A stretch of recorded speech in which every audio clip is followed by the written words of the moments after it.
Bonjour à tous, j'espère que vous allez bien, nous en tout cas on va bien, merci. Et encore un dimanche de confinement, alors je veux vous remercier vraiment de m'accueillir chez vous, en direct de la chambre de Noam. C'est vrai que c'est assez rare de voir une prédication en direct de la chambre de Noam. Alors que nous abordons une nouvelle ère du confinement, les scientifiques d'un côté, de l'autre le gouvernement, parfois nous-mêmes, nous ne savons pas toujours comment réagir face aux gestes barrières pour stopper la propagation du Covid-19. C'est vrai qu'à la télé, nous entendons parfois, pour ne pas se faire contaminer, il faut se confiner. Pour se déconfiner, il faut être immunisé. Et pour être immunisé, il faut être contaminé. Pour se faire contaminer, il faut se déconfiner. Bref, on ne comprend plus rien parfois. Mais le Seigneur nous demande d'être de modèles. Le Seigneur nous demande de respecter les autorités. Et ce respect doit se traduire par notre comportement exemplaire. Nous devons saisir cette occasion pour montrer à notre entourage, à nos amis, aux personnes un peu plus loin, que nous appartenons à Christ. Et pour cela, nous devons être absolument à l'image de Christ. C'est vrai, ça me rappelle cette histoire où moi-même, je n'ai pas vraiment été exemplaire. Je n'ai pas vraiment brillé jusqu'au bout. Quand j'étais en terminale, ça faisait... En fait, j'aimais beaucoup la physique. Et je n'étais pas le meilleur de ma classe. Mais je faisais partie d'un groupe d'amis, nous étions 4, et nous étions les meilleurs en physique. Nous aimons beaucoup ce cours et nous étions très assidus. Et le prof de physique, en fait, il nous aimait beaucoup, il nous appréciait énormément. Et puis avec mon groupe d'amis, nous aimions beaucoup nous évader un peu après les cours. Notamment, on adorait jouer aux jeux vidéo. Après les cours, donc, nous allions dans une salle de jeu où nous dépensions pas mal d'argent de poche. Et c'est vrai, je dois l'avouer ici, nous dépensions aussi pas mal de notre temps. Nous perdons pas mal de temps. Et le résultat scolaire se sont fait sentir. Nos notes avaient quelque peu baissé. Et un jour, notre prof de physique a eu vent de nos activités extrascolaires. Et il était peiné en fait. Il était tellement déçu. Et en fait, il nous en voulait carrément. Et puis un matin, en cours, je me rappelle ce jour-là, il pose une question sur la troisième loi de Kepler. Personne ne pouvait répondre. Alors énervé, il décide une interrogation surprise. Tout le monde a eu 0. Tout le monde. Sauf nous 4. En fait, nous 4, on a eu 10 sur 10. Et le prof était encore plus énervé qu'avant. Il était encore plus énervé. Il a dit, interrogation annulée. Rassurez-vous, cette histoire finit bien. C'est vrai qu'on a regagné la confiance de notre prof. Et aussi, on a validé à la fin de l'année, on a validé notre bac avec une assez bonne moyenne. Et un an plus tard, la plupart d'entre nous, nous étions en prépa. Et ce jour-là, nous n'avions pas cours. Alors, nous avons décidé de retourner à l'école où nous étions pour dire bonjour. Et notamment, on a croisé notre prof de physique. Et on appréhendait un peu son accueil. On se disait même comment il allait réagir en nous voyant. Il était tellement fier. Il était tellement heureux de nous revoir. Alors on a pris confiance, on a commencé à discuter. Et puis on lui a parlé de cette histoire. Et il nous a dit, tout ce que je voulais, c'était que vous soyez encore meilleurs. Nous lui avons rappelé que nous avions souvent 20 et que nous étions même les meilleurs de la classe. Comment allons-nous faire pour être encore mieux que ça? Il nous a dit, quand on est bon, on essaie d'être meilleur. Et quand on est meilleur, on essaie de l'être encore davantage. Il nous manquera toujours quelque chose en fait. Il nous manquera toujours quelque chose où il faudrait aller le chercher. Il faudrait qu'on aille chercher l'excellence. Et même quand on a tout bon, comme l'église de Thessalonique, eh bien Christ dit, peut mieux faire. Et donc ce matin, nous continuons nos études dans 1 Thessaloniciens. Et aujourd'hui, il sera question de voir que l'exigence de Dieu est que nous ressemblions à son Fils. L'exigence de Dieu, et que nous ressemblions à son Fils. 1 Thessaloniciens au chapitre 4, les versets 1 à 12, nous montrent que malgré le fait que cette église semblait être presque parfaite, elle avait tout bon sur un certain nombre de choses. L'apôtre Paul l'exhorte à faire encore plus. Et tout cela, il prend Jésus à témoin. Il dit, faites encore mieux au nom de Jésus-Christ. Nous allons lire le passage du jour qui nous concerne. Donc 1 Thessaloniciens chapitre 4, le verset 1 au verset 12. Je vais lire, c'est la version du Summer. Enfin, frères, vous avez appris de nous comment vous devez vous conduire pour plaire à Dieu. Et vous vous conduisez déjà ainsi. Mais nous vous le demandons et nous vous y invitons à cause de votre union avec le Seigneur Jésus. Faites toujours plus de progrès dans ce domaine. Car vous connaissez les instructions que nous vous avons données de la part du Seigneur Jésus. Ce que Dieu veut, c'est que vous meniez une vie sainte, que vous vous absteniez de toute immoralité.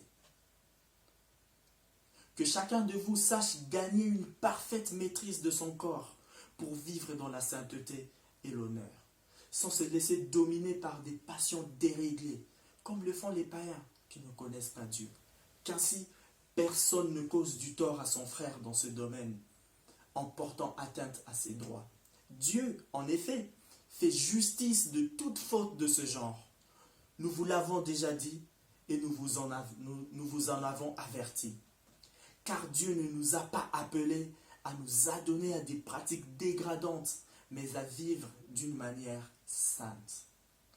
Celui donc qui rejette cet enseignement rejette non pas un homme, mais Dieu qui vous a donné son Esprit Saint. Concernant l'amour fraternel, vous n'avez pas besoin d'instructions écrites de ma part, car Dieu vous a lui-même appris à vous aimer mutuellement. C'est ce que vous faites envers tous les frères de la Macédoine entière. Mais nous vous invitons, frères, à faire toujours plus de progrès, en mettant votre point d'honneur à vivre dans la paix, à vous occuper chacun de ses propres affaires et à gagner votre propre vie par votre propre travail, comme nous vous l'avons déjà recommandé. Une telle conduite vous gagnera le respect de ceux qui vivent en dehors de la famille de Dieu, et vous ne dépendrez de personne. Après avoir lu la parole de Dieu, permettez-moi de faire quelques remarques ce matin. 3 remarques en fait. D'abord, notre comportement influencé par la parole de Dieu. Ensuite, notre sanctification perpétuelle. Et enfin, notre amour fraternel. Commençons par le premier point, notre comportement, notre conduite influencée directement par la parole de Dieu. Vous verrez que ce matin, le passage du jour répète un peu tout ce qui a été dit jusqu'ici. Mes frères qui sont passés avant moi en ont parlé. Le message de Quentin de la semaine dernière est une belle introduction à ce que nous allons dire ce matin. Et je remercie le Seigneur pour ça. Alors que jusqu'ici, l'apôtre Paul décrivait ses pensées, son expérience personnelle vis-à-vis des Thessaloniciens, à partir du chapitre 4, et ce, jusqu'à la quasi-fin de cette lettre, il expose quelques instructions pratiques en reprenant des éléments sur ce qui a été dit un peu plus tôt, un peu plus haut dans la lettre. Et bien souvent, cette lettre est plutôt associée à la doctrine de l'eschatologie, la doctrine de la fin de temps. En fait, elle est plutôt une lettre ecclésiale. En fait, c'est plutôt une lettre pastorale, une lettre qui parle directement à l'Église, qui parle directement au sujet, qui parle directement de sujets qui concernent l'Église locale. En fait, cette lettre nous invite à vivre, à voir l'Église locale à travers les yeux de Jésus. Comment vivre l'Église locale, l'Église du Christ? La vivre dans une pureté morale et dans une discipline de vie absolument exemplaire. Et Paul, il en appelle directement à Christ. Il prend Christ à témoin. Il dit, vous devriez vivre de façon exemplaire à cause de votre union avec Christ. Vous savez, Paul et ses collaborateurs ne sont pas restés longtemps à Thessalonique. En fait, ils sont restés à peu près 3 semaines. Et ça s'est plutôt mal fini pour eux. Pour en savoir plus, je vous laisse aller lire sur Acte 17 et le message de mes prédécesseurs. Et pourtant, l'impact qu'a eu le message de l'Évangile n'a pas laissé indifférents les personnes qui se sont tournées vers Christ. Relisons les versets 1 et le verset 2 du chapitre 4. Enfin, frères, vous avez appris de nous comment vous devez vous conduire pour plaire à Dieu. Et vous vous conduisez déjà ainsi. Mais nous vous le demandons et nous vous y invitons. À cause de votre union avec le Seigneur Jésus, faites toujours plus de progrès dans ce domaine, car vous connaissez les instructions que nous vous avons données de la part du Seigneur Jésus. Après avoir relu les deux passages, les deux versets, nous voyons que Paul invite ses lecteurs à vivre d'une façon qui plaît à Dieu. À vivre d'une façon qui plaît Dieu, qui plaît à Dieu. La vie chrétienne n'est pas un assemblage ou un guide de choses que nous devrions faire absolument pour augmenter l'estime que Dieu a de nous. Non. En fait, ici, quand Paul parle de vivre de manière à plaire à Dieu, en fait, c'est de vivre conformément à la parole de Dieu, de vivre conformément à sa parole. Et permettez-moi un peu d'insister sur la parole de Dieu. Cette parole qui a eu un impact énorme à Thessalonique, au point de susciter contre Paul, ses collaborateurs et la nouvelle église naissante, la persécution. Joël nous en a rappelé. On apprend à connaître Dieu. En fait, on apprend à plaire à Dieu en lisant, en méditant, en passant du temps dans la lecture de la parole de Dieu, en passant du temps à lire la Bible en fait. Mais avant ça, et on reviendra là-dessus, c'est quoi plaire à Dieu? Et comment lui plaire? D'abord, je voudrais vous partager quelques versets que j'ai trouvés et qui parlent de plaire à Dieu. Voilà ce que disait déjà Paul dans le chapitre 2 de cette lettre. Alors, nous sommes dans 1 Thessaloniciens chapitre 2, verset 4 et verset 15. On commence par le verset 4. Non, c'est parce que Dieu nous a jugés dignes d'être chargés de la proclamation de l'Évangile et nous l'annonçons. Non pour plaire non aux hommes, mais à Dieu qui juge nos cœurs. Verset 15. Ce sont eux qui ont fait mourir le Seigneur Jésus et les prophètes. Ils nous ont persécutés nous-mêmes. Ils ne se soucient nullement de plaire à Dieu et de se montrer et se montrent ennemis de tous les hommes. Et il va encore plus loin, il dit, dans la vie ou dans la mort, notre ambition est de plaire à Dieu. 2 Corinthiens 5, verset 9. On va lire le verset 9. Aussi, que nous restions dans ce corps ou que nous le quittions, notre ambition est de plaire à Dieu. On voit que plaire à Dieu, en fait, ça prend une dimension au-delà même du physique, au-delà même de la vie telle qu'on la connaît ici sur terre. Ou encore, nous pouvons tirer une première application, Éphésiens 5, verset 10. Efforcez-vous de discerner ce qui plaît à Dieu. Et le verset 17, c'est pourquoi ne soyez pas déraisonnables, mais comprenez ce que le Seigneur attend de vous. Des versets comme ça, on peut en citer toute la matinée, mais comment concrètement faire la volonté de Dieu? Je l'ai dit un peu plus tôt, le meilleur moyen de faire la volonté de Dieu commence par la lecture de la parole de Dieu, commence par la Bible en fait. Nous pourrons la mettre en pratique. En lisant la Bible, nous pourrons la mettre en pratique pour qu'elle transforme notre vie, pour qu'elle transforme notre comportement. Dans le psaume 119, un classique de la lecture de la parole, en fait, le psalmiste l'appelle la loi de l'Éternel. Et vraiment, je vous invite à lire le psaume 119. C'est long, mais allez-y. Le verset 1 à 3. Voilà ce que dit le psalmiste. Heureux les hommes qui ont une conduite intègre et suivent dans leur vie la loi de l'Éternel. Heureux les hommes qui suivent ses préceptes et cherchent à lui plaire de tout leur cœur. Ils ne connaissent pas le mal.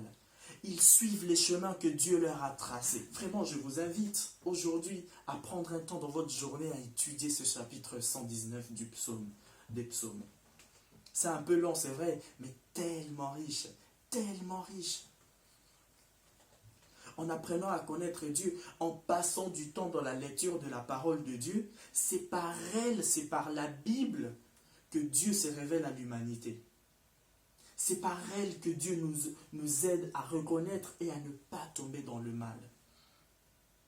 Et ce temps ne s'improvise pas. Il faut aller le chercher. Il faut aller le trouver. Vous savez, je vais vous raconter une anecdote. Il y a 3 semaines ou un mois à peu près, j'étais au téléphone avec mon beau-père. Alors, il faut savoir que, en fait, nous sommes quelques frères à lire la Bible en un an, avec la version, l'application YouVersion de la Bible. Il y a Emmanuel, il y a Dan, et puis il y a mon beau-père aussi qui fait partie de ce groupe. En fait, ça nous encourage. Cette lecture, en fait, quand on lit la parole de Dieu, on apprend à ce que Dieu puisse nous parler. Et après, on partage, il y a un petit endroit où on peut partager, et ensuite on partage ce qui nous a touchés. En fait, de moment où on découvre le Seigneur, mais on se découvre aussi mutuellement entre frères. Entre frères. Et j'ai pris un peu de retard dans ma lecture. Alors mon beau-père a pris son téléphone, il a pris son temps, il m'a appelé, et il m'a encouragé. Il m'a dit, tu sais, le moment où j'ai le plus grandi dans la foi, où Dieu a le plus transformé ma vie, le moment où j'ai senti que Dieu a transformé ma vie, ce sont des moments où j'ai passé du temps dans la parole de Dieu. En fait, le moment où je me suis rendu compte que mon comportement avait changé, en fait, la plupart de ce temps-là, c'est quand je lisais la Bible, quand je priais. En plus, en ces temps de confinement, qui arrive presque à la fin, on l'espère, il faudrait nous dégager du temps et en consacrer davantage à lire la Bible. Alors que ce qui me disait trottait encore dans ma tête, en fait, j'ai reçu un mail d'un blog chrétien et chaque lundi matin, la rédactrice nous envoie une sélection d'articles à lire. Et ce jour-là, le premier article à lire, c'était « Comment se battre tous les jours contre la distraction ». En fait, en image d'accroche, le logo de Netflix. Et là, j'ai compris. J'ai compris. Alors, comprenons-nous bien. Je ne nous demande pas d'arrêter de regarder cette série qu'on affectionne particulièrement. Mais en fait, c'est juste, je me suis posé la question, combien de temps je consacre dans la semaine, dans la journée, au Seigneur, à la lecture de la parole, combien de temps je consacre dans la prière. Ta parole est comme une lampe qui guide tous mes pas. Elle est une lumière éclairant mon chemin. Verset 105 du psaume 119. En fait, la parole de Dieu nous apprend à connaître Dieu. La parole de Dieu nous apprend aussi à vivre avec les autres. Elle est une lumière qui éclaire notre chemin. La parole de Dieu nous apprend à plaire à Dieu et à vivre en paix avec les autres. En connaissant Dieu, on comprend quelle est sa volonté. Et la volonté de Dieu est qu'on parvienne à la vie éternelle, qu'on soit sauvé et qu'on vive éternellement avec lui. La volonté de Dieu consiste à le connaître lui et à connaître celui qui l'a envoyé, Jésus-Christ. Jean chapitre 17, verset 3. Tiens, on va le lire. Or, la vie éternelle consiste à te connaître toi, le Dieu unique et véritable, et celui que tu as envoyé, Jésus-Christ. En fait, il n'y a que Jésus qui peut changer notre vie et faire en sorte qu'on puisse connaître de plus en plus Dieu et vivre en paix avec notre entourage, parce qu'il change nos cœurs. Et même au-delà, en fait. Christ a vécu une vie parfaite, que ce soit dans sa relation avec Dieu, ou même avec les gens qui l'entouraient. Je me suis rendu compte que Christ était un être parfait, absolument sans péché, alors qu'il vivait autour des gens qui péchaient tout le temps. En fait, Dieu fait en sorte qu'une fois qu'on soit en Christ, nous puissions aussi lui ressembler de plus en plus. C'est ça ce que Dieu veut. La parole de Dieu dans sa totalité, en fait, contient les affirmations et parfois même des interdictions. En fait, la volonté de Dieu inclut le salut, le sacrifice de soi, la plénitude de l'esprit, la soumission, la souffrance, la satisfaction, la persévérance et particulièrement ici ce matin nous allons voir la sanctification. En fait, la sanctification désigne littéralement un état de séparation d'avec le péché. En fait, on se sépare du péché. Une mise à part pour la sainteté. Et ce terme renvoie directement au livre des Lévitiques où ce refrain revient assez souvent. Soyez saints car je suis saint. Toutes les qualités qu'avait Jésus et qu'il veut en retour que nous puissions développer. En fait, l'idée, c'est de ressembler de plus en plus à Jésus. Partir d'un état d'imperfection et arriver dans un état de perfection. C'est vrai, c'est ce que nous appelons dans notre jargon évangélique la sanctification. Dans notre contexte immédiat, elle renvoie particulièrement à une séparation d'avec l'impureté sexuelle, l'immoralité, conformément au verset 3 à 8. On va lire le verset 3 au verset 8. Verset 3. Ce que Dieu veut, c'est que vous meniez une vie sainte, que vous vous absteniez de toute immoralité, que chacun de vous sache gagner une parfaite maîtrise de son corps pour vivre dans la sainteté et l'honneur, sans se laisser dominer par des passions déréglées, comme le font les païens qui ne connaissent pas Dieu. Qu'ainsi, personne ne cause du tort à son frère dans ce domaine en portant atteinte à ses droits. Dieu, en effet, fait justice de toute faute de ce genre. Nous vous l'avons déjà dit et nous vous en avons averti. Car Dieu ne nous a pas appelés à nous adonner à des pratiques dégradantes, mais à vivre d'une manière sainte. Celui donc qui rejette cet enseignement, rejette non pas un homme, mais Dieu qui vous donne son Esprit Saint. Thessalonique était une ville importante. C'était le centre politique, économique, financier de la Macédoine. En fait, Thessalonique était le carrefour, quasiment le point central entre l'Orient d'un côté et l'Occident de l'autre. Et si vous prenez une carte, vous pouvez remarquer que Thessalonique était à peu près le point centre du centre entre l'Empire romain d'Orient et l'Empire romain d'Occident. Et en fait, j'aime bien les cartes. Du coup, j'ai essayé de placer Thessalonique au centre et puis de regarder qu'est-ce qu'il y avait autour. En fait, Thessalonique, c'était le point de départ des conquêtes d'Alexandre le Grand. Et de façon assez surprenante, en fait, cette ville est aussi le centre de l'Empire ottoman. Il faut se rendre compte que, en fait, Thessalonique, à défaut d'être une ville importante, en fait, elle était une ville stratégique. À l'époque de Paul, cette ville comptait près de 200 000 habitants, un peu comme Dijon, une ville grande, une ville importante. Thessalonique était une ville où la majorité de sa population était plutôt païenne. Alors quand je dis païenne, par là je vais dire une population plutôt non juive, de culture grecque. Et Paul, comme à son habitude, lors de son deuxième voyage missionnaire, il arrive à Thessalonique et il cherche une synagogue où il pourra enseigner l'évangile à des juifs qui s'y rassemblent. Il s'entretient avec eux sur la mort, sur la résurrection de Jésus, sur la base de la Torah, en fait sur la base de l'Ancien Testament, afin de prouver que Jésus de Nazareth est vraiment le Messie promis et envoyé par Dieu. Certains juifs crurent, et après quoi un nombre important de non-juifs se tournèrent vers la foi chrétienne. Des prosélytes grecs et quelques femmes riches de la communauté grecque se convertirent aussi. L'efficacité du ministère de Paul et de ses compagnons était telle qu'elle exaspéra les Juifs qui les chassèrent de la ville. En fait, Paul est resté que 3 semaines environ, à peu près, comme nous l'avait rappelé Nico au tout début. Mais l'impact qu'a eu la parole de Dieu, et ça Quentin nous l'a rappelé la semaine dernière, en fait l'impact qu'a eu l'évangile était tel que de nombreux non-juifs se sont convertis et malgré la persécution, l'église naissante grandissait. Ils se sont engagés dans la voie du christianisme. En fait, cette ville était réputée pour être une ville où il y avait vraiment beaucoup, mais vraiment beaucoup de loisirs. Les gens, après leur journée, traînaient encore un peu, parfois un peu trop à l'apéro.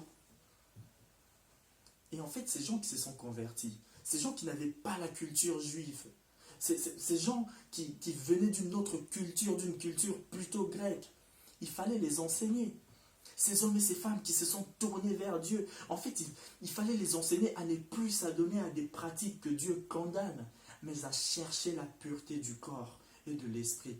Et ça, en fait, l'apôtre Paul n'a pas eu le temps de le faire. Voilà pourquoi, en fait, on nous l'a rappelé la semaine dernière, il brûlait d'envie d'y retourner, afin de finir l'enseignement qu'il avait commencé.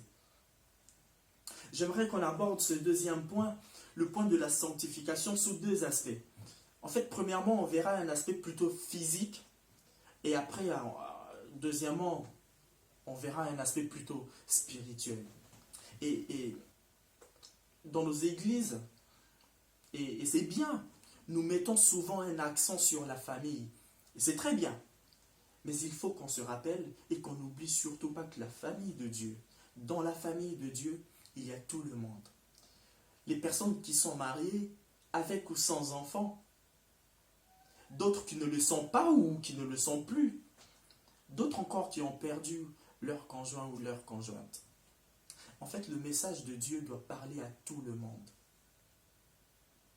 Et dans le passage du jour, en fait, dans notre passage du jour, il est directement question. En fait, le contexte nous renvoie directement sur une question de la pureté sexuelle. Et j'aimerais dire ici, parce que je l'ai déjà entendu, en fait, ce n'est pas parce qu'on est marié qu'on est immunisé face à l'impureté ou l'inconduite sexuelle. Non, la Bible nous invite, tout autant que nous sommes, mariés ou pas, à être maîtres de notre propre corps. Vous savez, depuis le début du confinement, le gouvernement a demandé aux fournisseurs d'Internet de baisser le débit de qualité vidéo. En fait, c'est pour éviter une saturation de réseau et qu'à la fin, tout finisse par craquer. Parce que la plupart d'entre nous, maintenant, travaillons en télétravail et il ne faut surtout pas qu'il y ait Internet qui arrive à manquer. Et il y a 2 semaines, le secrétaire d'État au numérique faisait le point sur la situation numérique de la France. Et il a dit, en fait, dans son point de presse, qu'il y avait eu une augmentation de près de 50% du trafic web vers les sites pornographiques. Vous savez, quand je lisais pour voir un peu le contexte, qu'est-ce qui s'est passé à l'époque de Paul à Thessalonique, en fait, les gens avaient plutôt dans leur pratique, parfois juste pour leur plaisir, mais souvent attachés à un culte d'idole, en fait, les gens s'adonnaient à des pratiques sexuelles un peu déréglées. Les gens s'adonnaient à des orgies. Et je me suis dit, mais est-ce qu'aujourd'hui, nous sommes toujours dans le même contexte? Et voilà qu'il y a 2 semaines, je suis tombé sur cet article qui disait justement, pendant le confinement, les gens consommaient de la pornographie. Vraiment, je nous invite, frères et sœurs, à mettre un point d'honneur dans la pureté physique de notre corps. Et plus tard, nous verrons dans la pureté spirituelle de notre âme et de notre esprit. En fait, c'est peut-être un sujet, ça peut être un sujet sensible. Et parfois, il y a des gens qui luttent pour s'en sortir. Et je sais aussi que cette semaine, jeudi dernier, le site toutpoursagloire.com, ils ont fait un webinaire sur le sujet. Et si la vidéo est toujours en ligne, vraiment, je nous invite à aller lire, à aller la regarder. 2 Corinthiens, chapitre 4, versets 6 et 7. En effet, le même Dieu qui un jour a dit que la lumière brille du sein des ténèbres, a lui-même brillé dans notre cœur, pour y faire resplendir la connaissance de la gloire de Dieu qui rayonne du visage de Jésus-Christ. Et c'est là qui nous intéresse. Mais ce trésor, nous le portons dans des vases faits d'argile. Littéralement, Paul fait allusion à nos corps. Pour que la puissance extraordinaire de Dieu se manifeste. Et non notre capacité. La gloire de Dieu. En fait, la transformation qu'opère Dieu se manifeste d'abord de façon visible dans nos corps, dans notre corps, qui prouve en fait une réalité qui s'est passée dans notre cœur. Un cœur transformé emmène le corps aussi à une transformation. En écrivant à Timothée, voilà ce qu'il dit Paul. Eh bien, si quelqu'un se garde pur de tout ce que j'ai parlé, il sera un vase destiné à un noble usage, purifié, utile à son propriétaire, disponible pour toutes sortes d'œuvres bonnes. 2 Timothée 2, verset 21. Quelques versets pour nous encourager à vivre dans la pureté. D'abord, 1 Thessaloniciens chapitre 4, le verset 3 à 7, c'est notre passage du jour. 1 Pierre chapitre 3, verset 7, vous de même, Marie, vivez chacun avec votre femme en faisant preuve de discernement et en tenant compte de la nature plus délicate de la femme. Traitez-les avec respect. Elles doivent recevoir avec vous la vie que Dieu accorde dans sa grâce. Agissez ainsi afin que rien ne vienne faire obstacle à vos prières. Et là, j'ai envie de dire, mais vous aussi, mesdames, sur les avantages d'être pur, célibataire ou en couple, je vous invite à lire 1 Corinthiens chapitre 7, pardon. La liste est longue. En fait, je vous invite à noter tous ces versets. Et d'ailleurs, je vous invite à noter pas mal de versets, vous comprendrez, et ça vous fera de la lecture pour la semaine. Voyons ce deuxième aspect de la sanctification, celui justement du cœur, la sanctification spirituelle. En fait, la sanctification n'est pas exclusivement une affaire du physique. En fait, ce n'est pas exclusivement une affaire qu'on voit de notre corps. En fait, la sanctification est d'abord, j'ai envie de dire, spirituelle. Habituons notre âme, notre esprit à cultiver les bonnes pratiques, les bonnes pensées venant de l'Éternel. 2 Timothée chapitre 2, verset 22, « Fuis les passions qui assaillent un jeune homme. Fais tes efforts à cultiver la foi, l'amour, on en reparlera plus tard, la paix, avec tous ceux qui font appel au Seigneur d'un cœur pur. » Vous savez, le chrétien c'est celui qui a donné son cœur à Christ et qui chaque jour essaie et parfois lutte pour ressembler de plus en plus à Jésus. Ce n'est pas facile, mais justement, c'est l'œuvre du Saint-Esprit en nous, la sanctification. Il n'y a pas si longtemps que ça, je me suis posé cette question. Où en est ma vie chrétienne? Où en est ma vie chrétienne? Et je t'invite aussi, toi qui me regardes ce matin, peut-être à te poser la même question. Où en est ta vie chrétienne? Qu'est-ce qui a changé? Qu'est-ce qui change de ce que tu étais avant que tu ne sois chrétien et maintenant? Sommes-nous toujours au même endroit? Avons-nous fait des progrès? Vous savez, quand on court le marathon, alors Nicolas, tu nous en parleras mieux certainement, mais on regarde parfois où est-ce qu'on en est. On fait le point. On regarde si on a évolué plutôt positivement. Suis-je au statu quo ou est-ce que j'ai fait mes performances ont augmenté? Avant, je courais le marathon en 4 heures, mais maintenant, je cours en 3 heures, peut-être même 2 heures. Faire le point. Faire le point dans notre vie. Voir ce qui a changé positivement nous encourage à essayer d'aller encore plus loin. C'est vrai, parfois on chute, mais l'Éternel est là pour nous aider. Et dans la vie chrétienne, c'est la même chose. Avec l'aide du Saint-Esprit, il nous aide à faire encore davantage.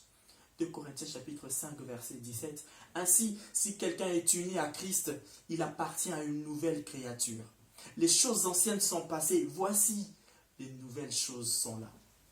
Tout cela est l'œuvre de Dieu qui nous a confié le ministère de la réconciliation.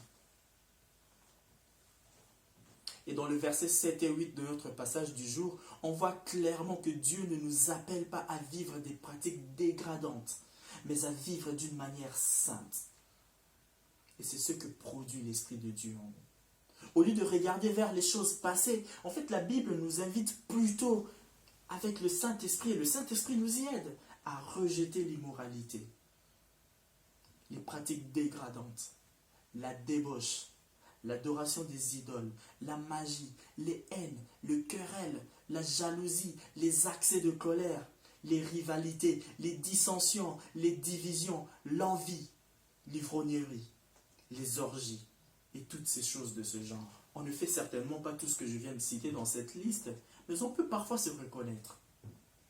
Ces choses n'auront aucune part à l'héritage du royaume de Dieu. Mais au lieu de ça, revêtons-nous plutôt du fruit de l'esprit. Vous savez, certains l'appellent AJPPABF2M, DM, qui est l'amour, la joie, la paix, la patience, l'amabilité, la bonté, la fidélité, la douceur, la maîtrise de soi. Puisque l'esprit est la source de notre vie, conduisons-nous selon sa volonté. Certains ont peut-être reconnu que je citais la fin du chapitre 5 de la lettre aux Galates. Voilà ce que conduit la sanctification dans notre vie. Passer d'un comportement déréglé à une vie qui plaît à Dieu. Passer d'un comportement déréglé à une vie qui est alignée à Dieu, à un comportement qui plaît à Dieu.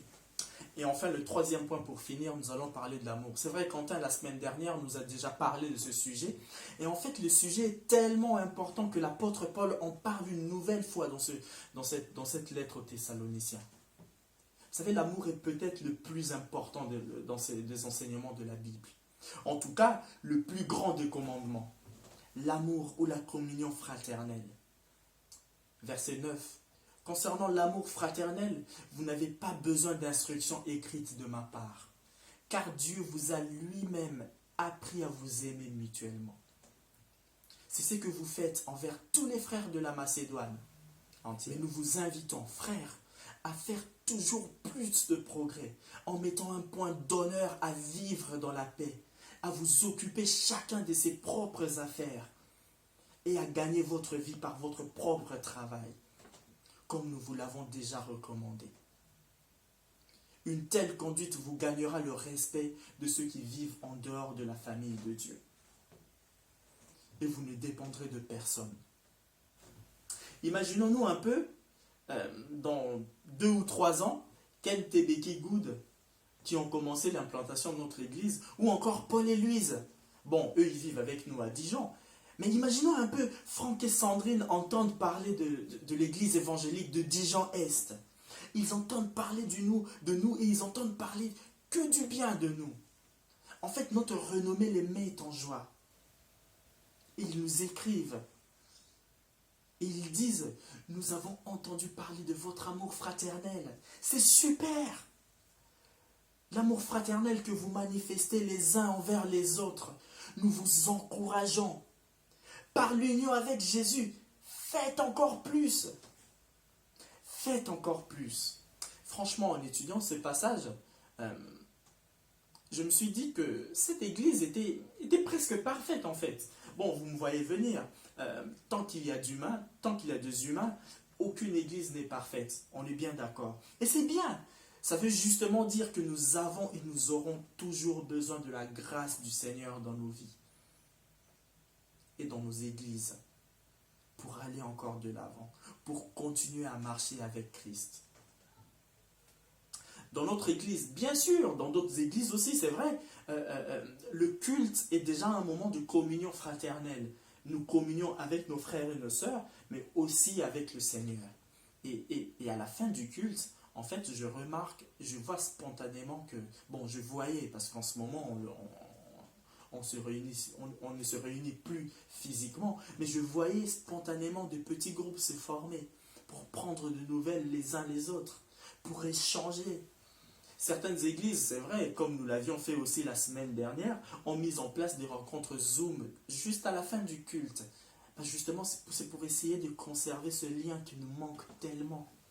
Ce sont ces moments-là où nous partageons des repas fraternels. Vous savez, vous savez peut-être pas, mais dimanche aujourd'hui, était prévu un repas fraternel.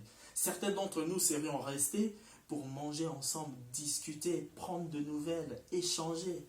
C'est vrai, c'est des moments où par exemple, nous organisions de marches, parfois à pied ou en vélo. Maintenant, je vois qu'il commence à faire beau. En fait, c'est le moment où un certain nombre d'entre nous vont se retrouver soit à la fac pour faire un foot, sinon au lac Kyr ou au lac d'Arc-sur-Tille. En fait, toutes ces initiatives pour répondre à la Bible, pour garder les liens de l'amour fraternel, de la communion fraternelle. Aimez-vous les uns les autres. C'est d'ailleurs comme ça que le monde reconnaît que nous sommes disciples de Jésus, par l'amour que nous avons les uns pour les autres. Ça, ce n'est pas moi qui le dis, c'est Jésus qui dit.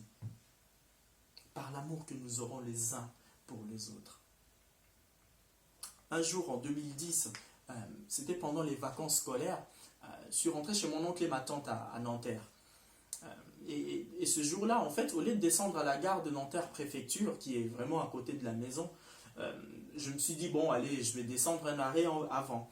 Donc, je suis descendu à la Défense. Et je voulais marcher un peu et puis profiter du parc du 92. Et je voulais un peu m'échanger les idées et puis, bon, voir ce parc, les animaux. Et ce jour-là, en descendant du RER A, j'arrive à l'esplanade de la Défense, en fait juste en dessous de la grande arche de la Défense, et là j'entends au loin « Béni soit le nom du Seigneur, béni soit son nom ». Je me suis dit, tiens, je reconnais cet air, qu'est-ce qui se passe? En fait, je me rapproche pour essayer de voir ce qui se passait, et là je tombe sur un groupe de jeunes qui étaient en train de chanter, et donc j'aborde un, et puis je me demande, mais qu'est-ce qui se passe? En fait, il me dit, oh, mais il y avait deux jeunes du 92 qui passaient par là. En fait, ils se sont arrêtés sur les marches de la Défense, enfin de la Grande Arche, et ils ont commencé à chanter. Et il s'avère qu'en fait, il y avait un groupe de jeunes catholiques qui passaient par là et qui connaissaient la chanson aussi. En fait, ces jeunes se sont joints à eux et ils ont commencé à chanter. Et ensuite, ça n'arrêtait plus. Les gens qui descendaient du métro, du RER, les gens qui descendaient des bus, qui venaient à pied, ça n'arrêtait plus d'arriver. Tout le monde chantait. En fait, ces jours-là, c'était la veille de la Pâque. Quel moment de communion fraternelle. Waouh!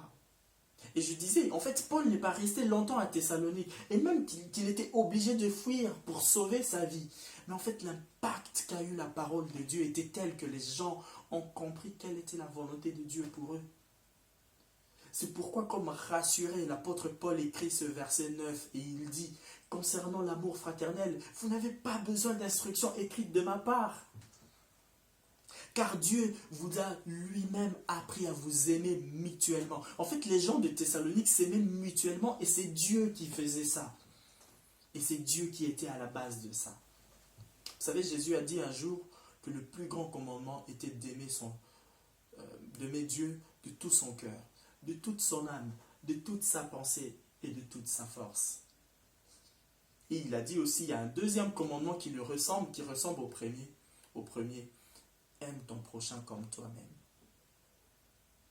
La semaine dernière, Quentin nous a parlé de l'amour et je remercie le Seigneur parce que, en fait, finalement, c'est une belle introduction aussi, ou sinon, c'est vraiment complémentaire avec ce que l'apôtre Paul dit dans ce passage.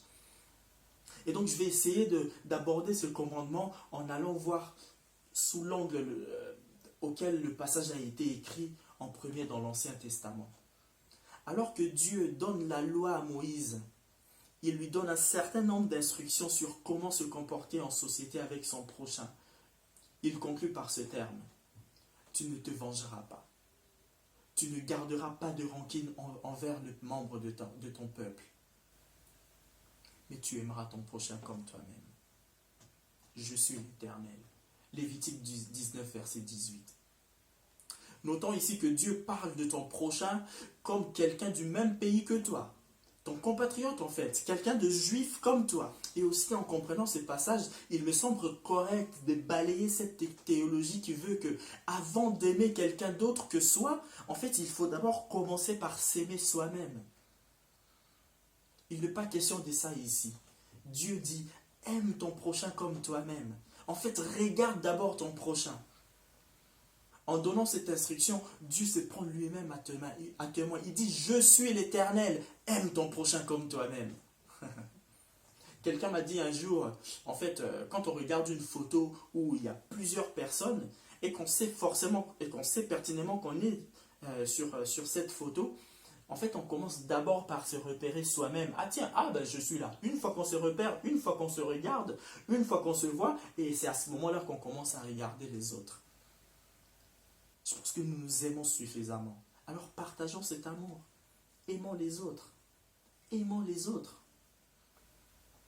Et dans le même chapitre, mais plus loin, versets 33 et verset 34, voilà ce que dit le livre de Lévitique. Si un étranger vient s'installer dans votre pays, ne l'exploitez pas. Traitez-le comme s'il était l'un des vôtres. Tu l'aimeras comme toi-même, car vous avez été vous-même étrangers en Égypte. Je suis l'Éternel, votre Dieu. En fait, je peux paraphraser ce passage en disant, si un étranger, quelqu'un de non chrétien, ou peut-être quelqu'un dans le besoin, venait à entrer dans notre église, venait à se convertir ou venait à rejoindre notre assemblée, traitons-le comme s'il était l'un des nôtres. Aimons-le comme nous-mêmes. Car nous aussi, nous étions étrangers à la famille de Dieu avant de connaître Jésus.